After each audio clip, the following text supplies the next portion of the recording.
Di era teknologi yang serba cepat ini, kemampuan untuk menciptakan konten kreatif secara otomatis, mulai dari teks, gambar, hingga video menjadi semakin relevan. Generatif AI tidak hanya mengubah cara kita bekerja, tetapi juga membuka peluang baru untuk inovasi tanpa batas. Bersama-sama, kita akan mempelajari konsep dan cara kerja dari generatif AI. Jadi, tunggu apa lagi? Mari kita mulai.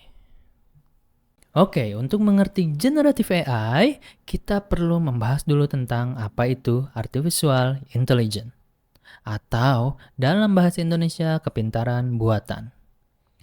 AI sebenarnya bukanlah hal yang baru, teman-teman. Karena mungkin tanpa teman-teman sadari, ketika kalian melakukan searching di Google, itu sudah mengimplementasikan AI. Lalu pertanyaannya, kenapa baru booming di beberapa tahun terakhir? Itu karena adanya generatif AI. Jadi, sebelum generatif AI atau bisa kita sebut dengan tradisional AI ini berfokus pada pengolahan data untuk analisis, pengembangan keputusan, dan memberikan kesimpulan berdasarkan pola atau aturan yang telah ditentukan. Simpelnya, tradisional AI belum memiliki kemampuan untuk menciptakan konten baru secara mandiri seperti teks, gambar, atau suara. Di sisi lain, generatif AI seperti namanya dapat menciptakan konten yang baru. Salah satu contoh dari generatif AI adalah LLM atau Large Language Model. Atau mungkin teman-teman lebih familiar dengan ChatGPT, Meta, Claude, Gemini, dan masih banyak lagi. Nah, LLM ini dilatih untuk mengerti dan merespon bahasa manusia. Pertanyaannya, bagaimana LLM ini dilatih? Saat kita bayi, kita diajarkan kata per kata oleh orang tua kita sampai akhirnya bisa menyusun sebuah kalimat. Nah, sama seperti kita, LLM ini dilatih dengan dataset yang begitu besar, bisa dari internet, buku, jurnal, dan lain sebagainya, hingga akhirnya data-data tersebut membentuk sebuah jaringan saraf tiruan atau artificial neural network. Lalu pertanyaan selanjutnya adalah apa yang terjadi saat kita bertanya kepada LLM? Saat kita memberi prompting ke AI, teks yang kita tulis akan diproses oleh tokenizer. Gunanya untuk memecah kalimat menjadi bagian-bagian kecil yang disebut token. Token ini bisa berupa kata, atau potongan kata, atau bahkan tanda baca. Nah, selanjutnya setiap token akan diubah menjadi angka atau yang disebut dengan token ID. Kenapa seperti itu? Agar bisa diproses oleh mesin. Setelah itu, angka-angka tersebut akan diubah menjadi vektor melalui proses yang disebut embedding.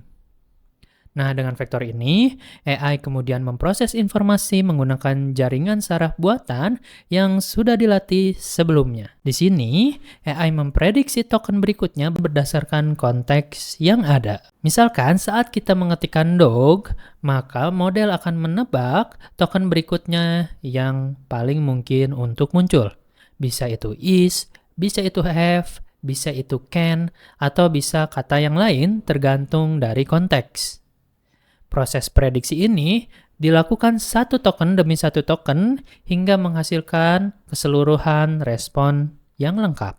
Di sini kita bisa belajar bahwa semakin baik kita memberikan konteks, maka semakin baik juga respon yang dihasilkan oleh model. Selanjutnya, inilah beberapa jenis model yang ada saat ini. Yang pertama, ada jenis model yang paling biasa teman-teman temui, yaitu text to text, di mana inputannya teks dan akan direspon juga dengan teks. Sebagai contoh, Claude dan GPT. Yang kedua, ada text to image, di mana merupakan model untuk mengenerate gambar. Bisa kita temui di Midjourney dan DALL-E. Yang ketiga, image to image, di mana biasanya digunakan untuk editing gambar. Contohnya pada Stable Diffusion dan OpenArt.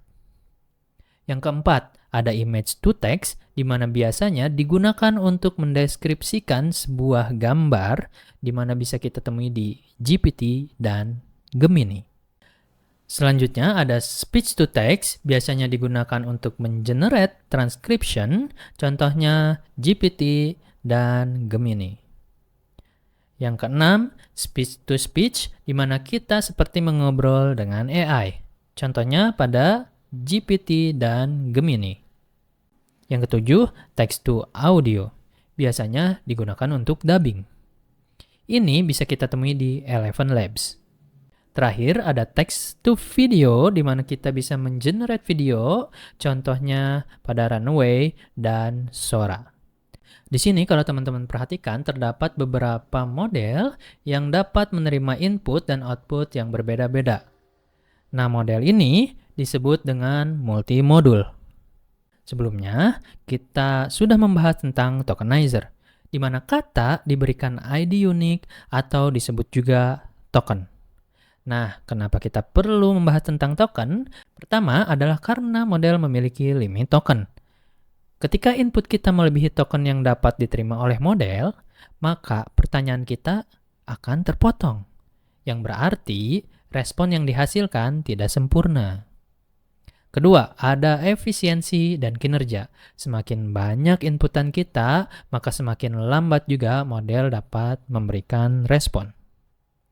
Yang ketiga, biaya dan sumber daya, di mana biasanya token ini digunakan untuk biaya penggunaan model, sehingga semakin banyak token semakin mahal.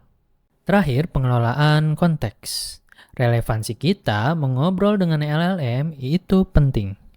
Kalau kita tidak mengerti tentang token, maka yang terjadi LLM bisa kehilangan konteks percakapan yang berujung pada respon yang tidak memuaskan. Oke, saya rasa untuk topik kali ini sudah cukup. Sedikit review dari poin-poin topik ini adalah kita sekarang sudah tahu apa itu generative AI. Lalu bagaimana LLM dilatih, dan bagaimana AI merespon pertanyaan kita. Terakhir, kenapa kita perlu mengerti tentang token. Oke, segitu aja dari saya. Kalau teman-teman masih merasa kebingungan, jangan sungkan untuk mengisi kolom tanya jawab. Sampai jumpa di topik selanjutnya. Dadah!